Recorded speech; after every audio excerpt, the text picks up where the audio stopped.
TRS పార్టీని చావు దెబ్బ కొట్టి ఓడించి ఇంకా బుద్ధి రాలేదని పార్లమెంట్ లో 0 సీట్లు ఇచ్చిన తర్వాత కూడా అవగాహన లేకుండా మాట్లాడుతూ ఉన్నారు.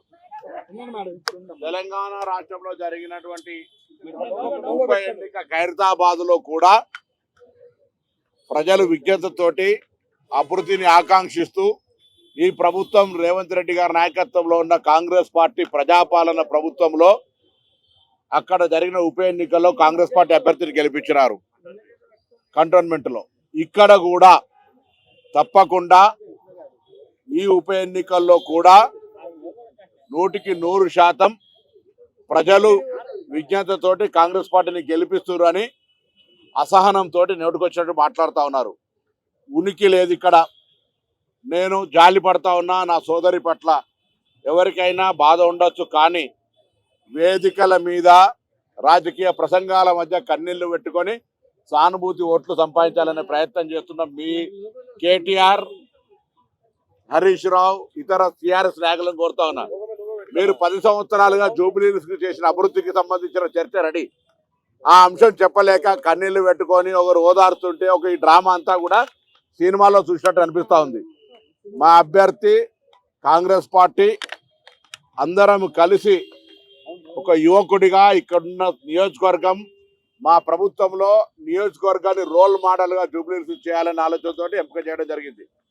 తప్పకుండా ఈ దెబ్బతోటి శాసనసభలో ఓడిపోయినటువంటి దానికి, తిరిగి పార్లమెంట్లో 0 సీట్లకు వచ్చిన దానికి, కంటోన్మెంట్ ఉప ఎన్నిక దెబ్బకు, జూబ్లీహిల్స్ దెబ్బకు గుయ్యం అనేటువంటి పరిస్థితి వాళ్ళు ఎదుర్కొంటారు. అరే మేము ఓటర్ లిస్టులో ఎక్కడా జోక్యం చేసుకోవాలి.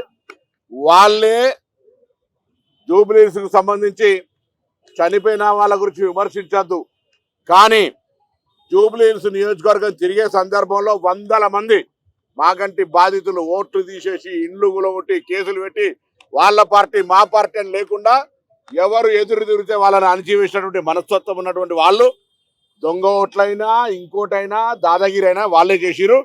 మేము కాంగ్రెస్ పార్టీ ప్రజాస్వామిక పార్టీ నియంతృత్వంగా పోదాల్చుకోలేదు. తప్పకుండా ఓటు చోరీ భారతీయ జనతా పార్టీ టీఆర్ఎస్ కలిపి ఆడుతున్నటువంటి డ్రామా మా నాయకుడు ఇవాళ దేశవ్యాప్తంగా జరుగుతున్న ఓటు చోరీ మీద మాట్లాడుతూ ఇవాళ కూడా ఇక్కడ కూడా ఓట్లకు సంబంధించి ఏదైనా అంశం ఉంటే అది భారతీయ జనతా పార్టీ టీఆర్ఎస్ బాధ్యత వహించాలని డిమాండ్ చేస్తా ఉన్నాం.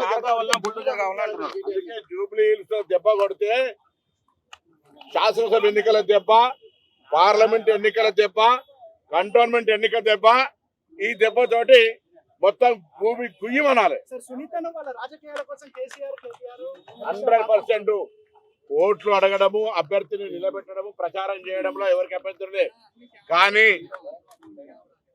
ఆ ఏడుపుల యొక్క ప్రక్రియ చూస్తుంటే ఆర్టిఫిషియల్ గా నువ్వు ఏడవాల్సింది అని వీళ్ళు చెప్తున్నటువంటి అంతర్గతంగా కొంతమంది కార్యకర్తలు చెప్తున్నారు, అమ్మ నువ్వు ప్రతి డ్యాన్స్ ఏడవాలని ఆమె చెప్తుంటే కృత్రిమ ఏడుపు అనేటువంటిది మంచిది కాదు. ఆ సోదరి పట్ల మాకు సానుభూతి ఉన్న రాజకీయాలు సానుభూతి వేరు.